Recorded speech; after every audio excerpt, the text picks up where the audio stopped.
It wasn't just people already in the business and seeking to move up to the next level who were drawn to last week's ITV Fest. Several locals were intrigued for the same reason. One of them was Carly Riley, a Manchester resident who submitted a piece she had put together on free speech, titled Once Upon a Political Time, and deals with the history of free speech. Please, like we don't know this rodeo.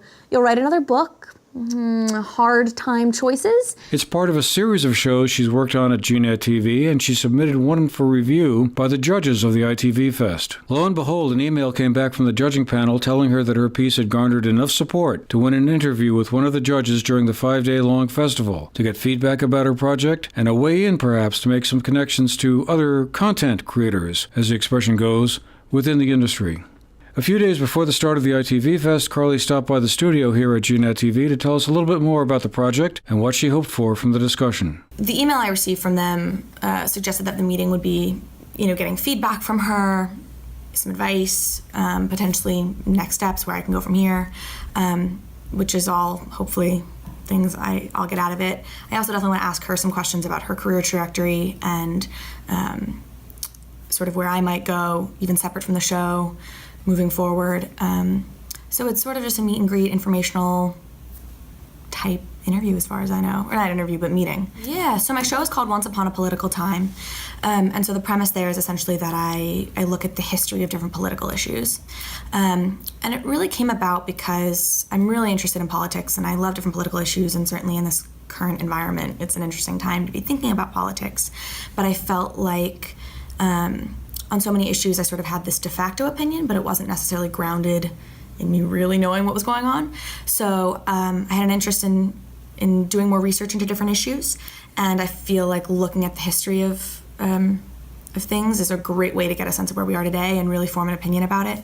I have a friend who used to mow the lawn for a New York Times editor, and the editor told him, he was like, at your age, don't worry about current events, just learn history, because current events are always going to be changing, but if you have a sense of the history of different issues, you'll always have a better understanding of current events. So that was sort of what I was thinking about when I decided to do this. And how long is the piece? Is it a short? It's 30 minutes. 30 It's okay. 28. Well, the show ranges between like 22 and 30 minutes, essentially, each episode. The episode I submitted, I think, is around 28 and a half minutes. And what are you talking about in that episode? That episode's about free speech. That was the first episode I did, and it was sort of inspired by the protests that went on at Middlebury earlier this year. I wanted to kind of understand that better and understand the impulses both on the parts of the student protesters, but also on the part of the students. I read a book called The Great Dissent, which was about Oliver Wendell Holmes, who was a Supreme Court justice in the early 1900s. And it was essentially how, he's really kind of the father of how we currently interpret the First Amendment. And the book is about how he came to that conclusion. So he was really sort of almost an adversary on how we would currently interpret the First Amendment. Like, he really felt like you could limit speech and the government could throw people in jail for saying things that the government didn't like. And it was really this slow process for him of coming around to feeling like, no, we need to have a much more liberal interpretation of the First Amendment and allow people to speak. And essentially the idea being, you can't be sure you're right. Even if you are like so sure you're right, you can't be sure you're right. And because of that, we really need to have all ideas available to people. And he has all sorts of different justifications, but that book was really compelling to me, and it really kind of made me not quite a free speech absolutist, but definitely along those lines where I feel like it's really important that we let people have their say unless they are really clearly advocating violence or harm to somebody or a group of people. So I kind of came down saying I think Charles Murray should have been allowed to speak. So the free speech episode, it was technically, I guess, the second episode I filmed. But it was in kind of this very early stage where we were just kind of figuring it all out. I say we, sort of the team here at GNet. We're figuring out the look of my show and what the background would be and how we wanted it all to go.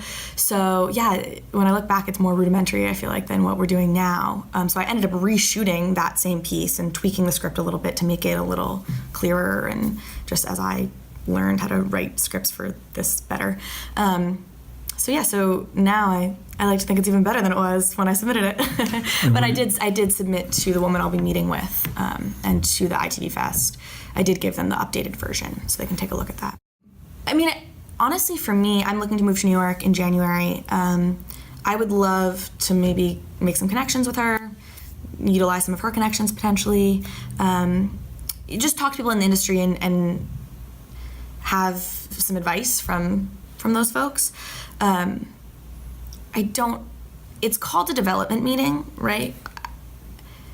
The woman I'm meeting with, I don't think, she's not a producer, so I don't think she's specifically in a position to develop this show into something more. But that'd be cool. But yeah, so mainly I think just getting advice and making some connections would be amazing. Then, a few days later, Carly held the discussion with the talent judge and told us about how it went right afterwards. It was good. I met with a gentleman who's a director and a producer in LA. He does a lot of commercial work, so he did like the Progressive, like Flow, the commercial for Progressive or whatever. He was kind of the mastermind behind that, I think. And it was awesome. He gave me some really helpful feedback on what I could maybe be doing better. I think I had mentioned what I had submitted to the festival was like an older version of the show.